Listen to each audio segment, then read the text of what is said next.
그러므로 생각하라. 너희는 그때에 육체로는 이방인이요 손으로 육체에 행한 할례를 받은 무리라 칭하는 자들로부터 할례를 받지 않은 무리라 칭함을 받는 자들이다. 그때에 너희는 그리스도 밖에 있었고 이스라엘 나라 밖에 살았느라 약속의 언약들에 대하여는 외인이요 세상에서 소망이 없고 하나님도 없는 자이더니 이제는 전에 멀리 있던 너희가 그리스도 예수 안에서 그리스도의 피로 가까워졌느니라. 아멘.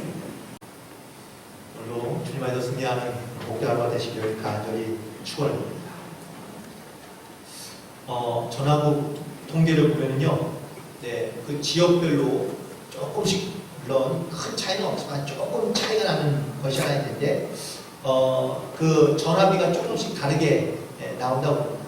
그런데 그나마 이제 그 지역별로 봤을 때 전화비가 가장 적게 나오는 곳이 있는데, 그 바로 경상도 사람이라고 그러는데 그 이유가 있죠. 대부분 다 말을 짧게 해서 그렇습니다. 다 아시네요, 보니까. 그래서 왜 그 대표적인 여러 가지 말들이 있습니다. 저 아이의 아비는 누구냐, 혹은 저 아이는 누구냐라고 볼 때 잘 묻고 라고 이렇게 한마디 하면은 금방 알아듣는다고 봅니다. 그리고 아무 일을 어쩌면 좋아 이렇게 호들갑 떠는 그때의 경험 사람들은 우양고 한마디 하면은 끝난다고 그러는데요. 그리고 난 다음에 이 물건이 네 거냐라고 물으면 네 끼가 이렇게 한마디 하면은 끝난다고 그럽니다. 사실 말이 짧은 것이 중요한 것이 아니라 짧은 말에도 자기가 표현하고자 하는 의사와 혹은 또 목적이 분명하게 전달되면은 의사가 소통될 수 있죠. 그런데 아무리 말을 많이 하거나 혹은 길게 해도요, 자기의 의도와 목적이 정확하게 전달되지 않으면 사실 의사가 소통되기는 매우 어렵습니다. 미국의 테네시에 Left Foot Baptist Church라는 교회가 있습니다. 한국말로 옮기면은요, 왼발 침대 교회입니다. 근데 왜 교회 이름이 왼발 침대 교회일까? 그 이유가 있는데, 오래전에 그 테네시 주 안에 한 교회가 있었습니다. 근데 물론 그 교회도 꽤나 이제 교인들이 상당히 많이 있었겠죠. 그런데 사람이 많다 보니 그 교회도 역시 갈등이 있고 혹은 또 서로 이렇게 갈라서서 좀 대립하는 사람들이 있던 겁니다. 그런데 어느 날 교회에서 이게 세족식을 행하게 되었습니다. 세족식을 행하게 되었는데 이 두 그룹이 서로 첨예하게 대립하면서 세족식을 할 때 오른발이 먼저다 왼발이 먼저다가 아니고 싸우기 시작하는 겁니다. 왼발이라고 주장하는 이 사람들은요, 성령을 받아 왼땅을 맞으면 오른땅도 돌려내라고 했더니 왼발부터 씻는 게 이게 옳은 거다라고 이렇게 이야기하고요. 오른발을 주장하는 사람들은 그게 아니다. 사람의 주발은 오른발이니 오른발부터 씻어야 된다라고 이렇게 참 쓸데없는 것으로 싸우기 시작했고요. 결국은 왼발을 주장하는 사람들이 교회를 떠나서 세운 교회가 바로 왼발 침대 교회입니다. 참 무슨 코미디도 아니고. 그런데 이런 일들이요, 사실 우리 주변에서도 그냥 심심치 않게 들을 수 있는 이야기 혹은 볼 수 있는 그러한 이야기이기도 합니다. 예수님이 왜 제자들의 발을 씻겨주셨죠? 왼발부터 씻느냐 오른발부터 씻느냐 이게 중요한 게 아니지 않습니까? 예수님께서 발을 씻겨주신 이유는 성님의 본을 보여주시려고 제자들의 발을 씻겨주신 것이지, 이것이 중요하냐 중요하지 않냐 어느 쪽이 먼저냐라는 것은 아무런 사실은 의도와 목적이 없는 겁니다. 그런데 자꾸 눈에 보이는 것, 이 현상만을 쫓아가는 사람들은요, 이게 중요하고 이게 필요하다는 이야기들을 사실은 많이 하게 됩니다. 결국 서로가 낮아져서 섬기려고 하기는커녕 자기가 먼저 서서 등을 돌리거나 아니면 또 서로의 방법이나 혹은 또 수단들이 잘못된 것을 지적하면서 그 진정한 의미를 해야지 못하는 경우들이 사실은 우리 가운데 나타나고 있다는 이야기겠죠. 물론 이 예화가 지금의 있는 상황과 무슨 상관이 있을까라고 이렇게 생각하실 수도 있을 것 같긴 한데요. 직접적인 연관은 없다고 볼 수 있지만 사실 오늘 지금 일어나고 있는 이런 모든 일들을 보면서 우리가 사실은 먼저 영적으로 깨달아야 될 것이 무엇인지, 우리가 무엇을 위해 기도해야 될지를 우리가 분명하게 아는 것이 중요하지 않을까. 물론 이 질병과 혹은 또 이 혼란함이 우리 가운데 지금 현상 나타날 때는 매우 힘들고 어렵고 불편한 상황인 건 분명한 사실이지만, 하지만 우리가 여기에서 무엇을 깨달아야 될지를 분명하게 아는 것이, 이것이 바로 우리가 영적으로 기도해야 될 그러한 모습인 줄로 믿습니다. 가끔은요, 믿는 사람들 가운데 이 의로움이라는 것에 대한 잘못된 인식을 갖고 있는 경우도 있습니다. 지금의 가만히 모습을 보니까 병에 걸린 사람들은 다 죄인이고요, 병에 걸리지 않는 사람들은 그나마 좀 괜찮은 삶인 것처럼 이렇게 생각하며 나가는 경우도 있는 것 같습니다. 그런데 이 바이러스라고 질병이라는 것은요, 누구만, 죄송합니다, 죄인만 병에 걸리는 건 아닙니다. 나도, 내 식구도, 누구든지 사실은 이 전염병에 감염이 될 수도 있고요, 사실 우리는 그 노출이 되어 있는 상태입니다. 그러니까 조금 많이 불안해하는 것은 사실이긴 하죠. 그런데 보세요, 내가 어떠한 질병을 걸리거나 감염이 되었다면 나도 역시 그러면 죄값을 받는 겁니까? 하나님은 사람을 구원하실 때 죄인과 의인으로 구분하지 않으셨습니다. 모든 사람이 다 예수를 믿고 구원을 얻는 것을 원하시고 기뻐하시고 그리고 소망하고 있는 것이죠. 이 상황을 통해 우리가 깨달아야 될 것은 진정한 생명의 주인이 누구신지, 그리고 하나님께서 이 일을 통해서 우리 가운데 어떻게 결단하며 살기를 원하시는지 믿음으로, 말씀으로 살아야 될 우리들, 그 믿음 안에 살고 있는 것을 우리 가운데 말씀해 주시고 있고 깨닫게 하시는 그러한 사건을 여러분들이 깨달아진다면 정말 우리가 주님 앞에 더 중보하며 기도하며, 또한 나의 것도 회개하며, 또한 이 나라의 민족과 백성들을 위하여 함께 중보하며 기도할 수 있는 그런 저와 여러분이 되기를 간절히 부탁을 드립니다. 오늘 본문의 제목이 인싸와 아싸입니다. 어르신들은 무슨 이게 뭐야 이게 생각하시겠지만, 요즘 젊은이들이 쓰는 많은 말 중에 하나인데요. 인사이더, 영어입니다. 아웃사이더인데 그 안과 밖에 대한 이야기를 하고 있는 겁니다. 안에 있다라는 이 말은요, 어딘가에 무언가의 안에 들어가 있으면 왠지 포근하고 따뜻하고 평안함을 느끼죠. 그래서 이 인사이더는 이렇게 친근감이 있는 사람, 편안한 사람, 인기가 많은 사람을 그래서 인사이더, 그리고 인싸라고 이렇게 줄여서 얘기하고요. 반대로 바깥에 있는 사람, 아웃사이더는 좀 거칠거나 뭐 불평이 많거나 아니면 불안한 상황 가운데 살아가면서 많은 사람들에게 인정받지 못하는 사람, 사랑받지 못하는 사람이라는 그런 말의 뜻을 가지고 있습니다. 오늘 말씀을 준비하면서 묵상하면서 이 두 가지를 다 할 수는 없을 것 같고요. 말씀을 최대한 요약해보면서, 그래서 오늘은 아마 그리스도 밖에 있는 사람들에 대한 이야기, 즉 아웃사이더의 이야기를 오늘 말씀을 드리고 함께 은혜를 나누고자 하는데, 오늘 본문의 말씀 가운데 너희는 그리스도 밖에 있던 자였다라고 말씀해 주고 있습니다. 다시 말하면 아웃사이더죠. 그럼 그리스도 밖에 있다는 것이 과연 무슨 뜻일까? 혹은 또 어떤 것으로 나타나고 있는가? 오늘 성경의 본문을 통해서 묵상해 보니까 첫 번째는 너희는 이방인이었다고 말씀해 주고 있습니다. 그러면 외부인도 있고 혹은 또 이방인도 있습니다. 그런데 이 둘의 말이 되게 많이 비슷해 보이긴 하지만 사실은 그 의미가 사뭇 많이 다릅니다. 외부인이란 이런 의미가 강합니다.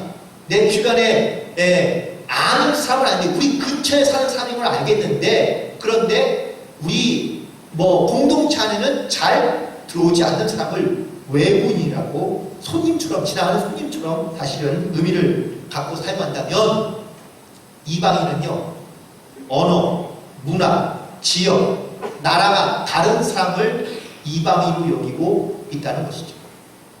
특별히 예수님 시대에, 그리고 유대인들이 갖고 있던 이방인의 개념을 우리가 조금 이해하는 게 도움이 되는데, 당시에 이방인이란 문화와 언어가 다를 뿐만 아니라 종교적이고 전통적인 관습과 혹은 모습들이 다른 사람들을 이방인이라고 취급하거든요.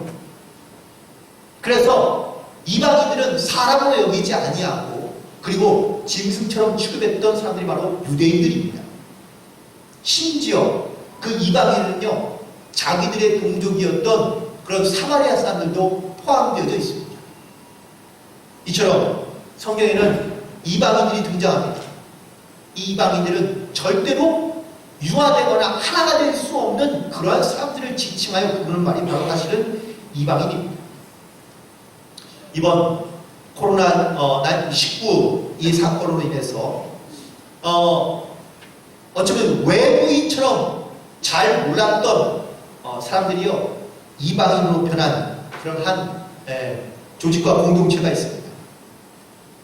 그들은 어쩌면 지금 자기들 많이 숨기고 혹은 자기를 잘 드러내지 않은 채 살다가 이번 사건으로 인해서 오히려 많은 사람들에게 오히려 이렇게 더 욕을 먹고 혹은 또 세상 가운데 어지러움을 주고 있는 그러한 영적인 존재들로서 인식되고 있는데, 그 이유가 그리스도 밖에 있는 존재들이라는 의미 때문에 그렇습니다. 우리는 그들을 이단이라고 부르기도 합니다. 근데 이단이라고 부르는 이유는요, 그리스도 밖에 있기 때문에 그런 겁니다. 스스로 자기가 하나님의 직통 계시자고 말하면서 메시아인 것처럼 주장하고 있는 그 모습을 보거나 혹은 또 그들 주장 가운데 싸우는 그들을 볼 때마다 이제는 외국인이 아니라 이방인처럼 여겨질 수밖에 없는 그러한 상황 가운데 놓여 있는 것을 볼 수 있는데, 또 만약에 그리스도 밖에 살아가고 있다면요, 어쩌면 우리도 세상 가운데 이방인처럼 여김을 받지 않을까. 그래서 주님 안에, 그리스도 안에 살아가는 영적인 존재로 살아가는 것이, 이것이 우리 가운데 반드시 필요하고 결단되어야 될 줄로 믿습니다. 또한 두 번째, 그리스도 밖에 있다는 뜻은 할례를 받지 않은 자라는 그러한 의미를 갖고 있다고 오늘 본문에서 말씀해 주고 있습니다. 할례의 의미는요, 언약의 의식이라는 그런 의미를 갖고 있습니다.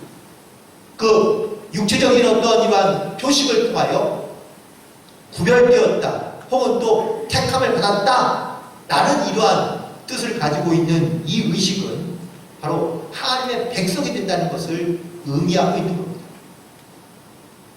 결코 할례를 받지 않으면 이스라엘 백성이 될 수가 없고요, 이스라엘의 전통을 지키는 하나님의 백성으로 살아갈 수 없다는 것이 이 할례 의식의 가장 중요한 의미입니다. 그래서 유대인, 특별히 이스라엘 백성이란 바로 이렇게 할례를 행하는 사람들을 의미하고 있습니다. 할례를 받지 않은 사람들은 이방인이요 혹은 또 이스라엘 밖에 있는 자요, 하나님 밖에 있는 존재라고 여기며 그리고 살았다는 것이죠. 하지만 이방인이었다 할지라도 할례를 받으면 유대인처럼 그리고 하나님의 백성으로 살아갈 수 있는 기회가 주어진 것도 볼 수 있습니다. 처음 할례를 행한 사건은 창세기 17장에 등장합니다. 노아의 나이 99세 때 하나님께서 노아에게 새로운 언약을 주시면서 할례를 행하라고 명령하십니다. 그렇다면 노아가 맨 처음에 하나님의 부르심을 받고 그 갈대아 우라는 그 지역에서 떠나서 가나안 땅으로 갈 때에 이 아브라함을 할례를 받지 않은 상태였거든요. 로마서에서 사도바울은 그래서 이 아브라함이 이방인이었을 때에 하나님의 부르심을 받았다고 말해주고 있습니다. 이 하나님의 명령으로 말미암아 아브라함의 온 식구들이 다 할례를 받았습니다. 그런데 아브라함과 식구들만 할례를 받은 것이 아니라 그 아브라함과 함께 있는 모든 종들도 다 이 할례를 받았는데, 그런데 이 할례를 받은 종들 가운데는요, 유대인만 있는 것이 아닙니다. 여러 민족에서 혹은 다양한 그러한 민족에서 이 아브라함의 종이 되고 아브라함을 섬기는 사람들이 많았던 겁니다. 그래서 그 모든 종들에게 국적을 따지지 아니하고 모든 할 일을 다 하겠습니다. 이 사건을 통하여 볼 때에 우리가 분명히 깨달아야 할 것은 하나님의 이 할례 사건은 육체적인 표시이기도 하지만 사실은 믿음의 표시이고요. 그리고 보편적인 하나님의 구원의 메시지를 증거하고 있는 것을 알 수 있습니다. 만약에 아브라함만 하나님께서 택하시거나 아브라함만 구원하시려면 그러면은 아브라함의 가족만 할례를 가지고 되지 않습니까? 근데 모든 종들에게 다 할례를 행하신 이유는 바로 하나님의 이 구원의 목적과 혹은 또 구원의 역사가 모든 나라, 모든 백성에 있다는 사실을 말씀해 주고 있는 그러한 예표인 것이죠. 할례의 목적은 분명합니다. 하나님과 나와의 관계에서 언약적인 하나님의 믿음의 관계로 바뀌어지는 겁니다. 또한 중요한 것은 아브라함이 할례를 받았기 때문에 구원받은 건 아닙니다. 아브라함이 하나님의 말씀을 믿기 시작함으로 말미암아 그가 하나님으로부터 의롭다함을 얻게 되었고 그리고 구원을 얻게 된 것이지 할례를 행했기 때문에 아브라함이 구원을 얻은 것은 아닙니다. 결국 성도란 어떠한 행위로 구원받는 것이 아니라 믿음으로 말미암아 구원받는다는 이 영적인 할례의 의미를 깨닫고 그리고 믿음으로 주님 앞에 순종하는 삶을 살아갈 수 있어야 될 줄로 믿습니다. 초대교회의 이 할례의 의식을요, 그래서 세례로 바뀌게 됩니다. 세례를 통하여 영적으로 새롭게 되고 또한 새로운 피조물이 된 이 할례 사건이 바로 이스라엘 백성들뿐만 아니라 온 나라와 민족을 구원하시고자 하는 하나님의 구원의 영적인 할례의 증거로서 나타나게 되었다는 사실입니다. 또한 세 번째, 그럼 그리스도 밖에 있는 자는 과연 또 어떤 뜻인가? 그 바로 예수님을 영접하지 않은 자 혹은 또 이 하나님의 구원과 은혜 그에서 구원에서 소외받은 자 하나님은 하나님의 사랑을 받지 못하는 자 성령의 도우심과 인도하심에 관심 밖에 있는 자 사실 이런 사람들을 다양하게 말할 수 있을 것 같은데 이 모든 말들을 그냥 아주 심플하고 단순하게 한마디로 정의한다면 예수를 믿지 않는 자라고 말할 수 있습니다. 여전히 우리의 주변에는요 예수를 믿지 않는 사람들이 많습니다. 그런데 정말 태어나서 한 번도 예수님에 대하여 들어보지 않은 사람이 과연 얼마나 있을까요? 아니요. 기독교 역사가 한 130년이 넘어가면서 이제는 예수님에 대하여 한 번도 들어보지 않은 사람은 거의 없습니다. 그렇지만 예수님을 알아도 믿지 않는 거죠. 또 혹은 예수님을 만난 경험도 있지만 예수 안에 살지 않고 예수 밖에 살려고 하는 사람들도 있다는 사실입니다. 구원의 확신을 갖지 못한 채 살아가는 사람들이 바로 예수님 밖에, 그리스도 밖에 있는 사람들이 아닐까요? 여러분들 혹시 추운 겨울날 밖의 온도와 안의 온도가 얼마나 많이 차이 날까요? 영하 한 10도 이상 내려갔는데 집에 들어가면 집의 온도는요 한 영상 20도 정도 그렇게 혹시 맞춰놓고 살지 않으십니까? 그래야지만이 몸도 덥고 혹은 또 포근함을 느낄 수 있기 때문이죠. 그러면은 안과 밖에 이렇게 온도차가요 30도 이상이 되는 경우가 많습니다. 더운 여름에도 마찬가지입니다. 더운 여름에는 밖의 온도는 뭐 한 30도, 40도 될 때에 집안의 온도는 뭐 한 16도, 17도 이렇게 맞춰놓고 사는 경우도 많습니다. 그런데 밖의 온도와 실내 온도차가 너무 많이 차면은요 사실 몸이 많이 힘들기도 하고 어려운 경우도 있습니다. 그래서 밖의 온도와 실외의 온도가 많이 차이 나지 않게 살아가는 것이 이게 건강의 비결이라고 많은 분들이 이야기합니다. 그런데 기준점이 어디입니까? 실외 온도에 맞추어서 실내 온도를 바꿔가야 될까요? 그러면 정말 어리석은 사람이 될 수밖에 없습니다. 반드시 실내의 온도를 적정한 온도로 맞춰놓고 그리고 그 실외의 온도에 민감하게 반응하면서 살아가는 것이 중요하겠죠. 중심은 바로 실내의 온도입니다. 이 비율을 내 영과 육의 온도에 맞춰서 한번 생각해 보시기 바랍니다. 우리는 그리스도의 이 땅 가운데 살고 있지만 교회에 오면은 이 따뜻한 주님의 사랑과 은혜를 느낄 수 있는 그러한 적정한 온도를 느끼며 살아갈 수 있습니다. 그런데 세상에 나가면 세상은 차갑고 뜨겁고 그리고 사실 그 온도에 맞춰 살기가 쉽지 않다는 말씀들을 많이 합니다. 그럼 기준점이 어디입니까? 세상에 밖에 있는 세상의 온도에 맞춰 살아가야 될까요? 아니면 내 안에 있는 내 이 믿음의 온도를 가지고 맞춰 살아가야 될까요? 분명한 것은 우리 안에 영적인 확신과 구원의 확신, 이 믿음의 확실한 온도를 가지고 살아갈 때 세상에 나아가든 그 환경에 우리가 지나치게 몰입되지 아니하고 혹은 또 쏠리지 아니하고 내 믿음의 온도를 잘 지키며 살아갈 수 있는 그런 지혜가 우리 가운데 반드시 필요한 줄로 믿습니다. 그래야지만이 영과 육이 건강해질 수 있기 때문에 그렇습니다. 오늘 우리는 세상에 살아가면서 여러 가지 많은 현상들을 보기도 하고 혹은 또 많은 온도차를 느끼면서 힘들어하긴 하지만 여전히 내 안에 하나님이 계시고 이 하나님 말미암아 이 구원의 확신을 가지고 살아가는 믿음의 확신이 있을 때에 우리가 세상에 살아가는 그러한 삶을 살아갈 때에 지혜롭게 살아갈 수 있는 줄로 믿습니다. 그리고 네 번째, 그리스도 밖에 있는 자란 오늘 11절 말씀을 보니까 하나님의 약속과 소망이 없는 채 살아가는 사람들이라고 말씀해 주고 있습니다.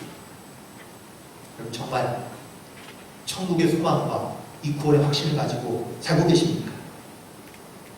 나는 육적인 존재만 있는 것이 아니라 영적인 존재로서 내 육이 이 땅에 남고 내 영이 이제 하늘의 나라로 간다면 내가 구할 그 처소가 영원한 그 하나님의 처소가 있는 것이지 그냥 단순히 그리스도 밖에 있는 믿지 않는 사람들은요 죽으면 하늘로 가지.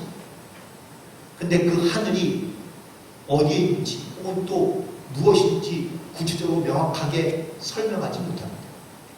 그냥 어디에인가 혹은 또 무엇인가 있을 거라는 막연한 생각만 가지고 있을 뿐입니다. 심지어 어떤 사람은 아무것도 없다는 이야기를 많이 합니다. 그런데 마지막 때가 되면 왜들 다 이렇게 두려워하거나 아니면 불안해하는 건가? 우리는 깨닫습니다. 육신만 있는 것이 아니라 우리는 영이 이 안에 있어 영적인 존재로서 살고 있다는 사실을 분명히 알고 있습니다. 그래서 우리 가운데 이 소망의 말씀, 구원의 확신이 우리 가운데 반드시 필요하다는 사실입니다. 지금까지 이 구원과 믿음으로부터 확신을 가지고 못하는 삶을 살고 있다면 나는 여전히 그리스도 밖에서 살아가는 삶과 크게 다를 바가 없습니다. 주님이 내 안에 계신다는 것은 바로 이 구원의 확신, 믿음의 확신을 가지고 살아간다는 믿음의 고백이며 결단입니다. 어떤 사람이 예수님을 찾아와서 이렇게 물었습니다. 내가 무엇을 하여야 영생을 얻겠습니까? 근데 이 질문은 상당히 율법적인 질문입니다. 왜냐하면 무엇을 해야지만이 영생을 얻을 수 있다고 그런 생각하면서 질문하고 있기 때문에 그렇습니다. 즉 선한 일을 하거나 착한 일을 하거나 율법을 잘 지켜야 영생을 얻을 수 있지 않을까? 라고 생각하며 물은 질문입니다. 예수님이 그 질문에 율법을 다 지켰냐고 묻습니다. 다 지켰다고 얘기합니다. 그렇다면 결론은 그렇다면 영생을 얻으리라. 나는 대답을 기대했을 텐데 내게 한 가지 부족한 것이 있습니다. 내가 가지고 있는 재물을 다 팔아서 하나님에게 나누어주고 나를 따라하라고 얘기하죠. 이 사람은 근심하며 돌아갑니다. 결국 그는 영생을 얻을 기회를 잃어버렸다는 이야기입니다. 내가 무엇을 했느냐, 무엇을 하지 않았느냐 라는 것이 물론 매우 중요하긴 합니다. 어떤 흔적을 남기거나 혹은 또 내가 어떤 일을 했다는 것은 분명히 증거가 남기 때문에 그렇습니다. 하지만 내가 행위로 구원받는 것은 아니라는 사실을 우리 너무나 잘 알고 있지 않습니까? 구원이란 물론 행위에 따라서 또한 우리의 행함에 따라서 하나님 앞에 상급을 받는 것은 분명한 사실입니다. 하지만 구원에 이르는 것은 오직 믿음으로 말미암아 되는 사건임을 기억하며 나가야 될 줄로 믿습니다. 우리 가운데 이 구원의 믿음이 생기기 시작하면요, 자연스럽게 우리 가운데 그 구원의 믿음의 확신을 가지고 살아가는 행함도 따라올 수밖에 없기 때문에 그렇습니다. 믿음으로, 아니 행위의 융으로 영생을 결정짓는 것이 아니라 믿음으로부터 우리의 영혼의 구원의 역사들이 혹은 또 구원의 증거들이 나타나고 있다는 것을 꼭 기억하시고 그 믿음 위에 여러분의 행함을 더하여 하나님과 동행하는 삶을 살아가며 그리고 하나님의 영광을 나타내는 삶을 살아갈 수 있는 그러한 저와 여러분에게 간절히 부탁을 드립니다. 말씀을 먼저 정리해보면 오늘은 그리스도 밖에 있는 사람들에 대하여 함께 좀 말씀을 나눠보았습니다. 아웃사이더, 아싸라고도 얘기했는데 어떤 제도나 공동체 밖에 있는 사람들을 이렇게 아웃사이더라고 이렇게 이야기하기도 하고요. 그들 또한 이방인이라고 부르기도 합니다. 이방인들은 하나님의 택하심과 또 구별됨을 받지 못한 채 살아가는 사람들이고요. 그리고 하나님 밖에서 살아가는 사람들을 의미하고 있는 겁니다. 또한 세상에서 혹은 또 육이 원하는 것을 쫓아가면서 따라가면서 영과 육의 온도차를 심하게 느끼면서 거기에서 괴로워하고 힘들어하며 고통스러워하며 살아가는 사람들이 바로 그리스도 밖에 있는 사람들입니다. 그러다 보니 구원의 확신, 영적인 희망이 사라진 채 살아갈 수밖에 없는 것을 볼 수 있습니다.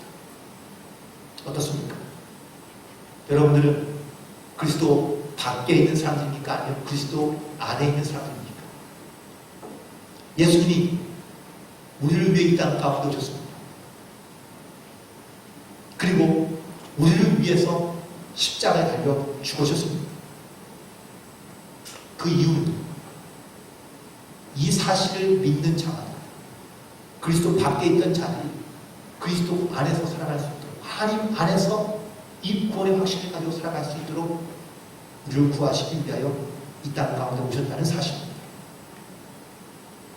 아직도 하나님 밖에서 쌍 가운데 서성이고 있는 분이 계신다면 다시 그리스도 안으로 들어올 수 있는 그런 믿음의 결단이 있게 되기를 간절히 소망합니다. 죄악과 육의 욕망을 따라 욕심을 따라 영혼의 소망을 잃어버린 채 살아가는 것이 아니라 그리스도 안에서 생명과 그리고 하늘의 소망과 구원의 확신을 가지고 살아갈 수 있는 거룩한 성도들이 이 믿음의 증거들을 가지고 세상 가운데 나아가서 하나님의 자녀인 하나님의 백성인 증거하며 선포하며 살아갈 수 있는 그러한 주님 안에 거하는 자들로 살아갈 수 있는 우리 모두가 되기를 주님의 이름으로 간절히 축원드립니다. 기도하시겠습니다.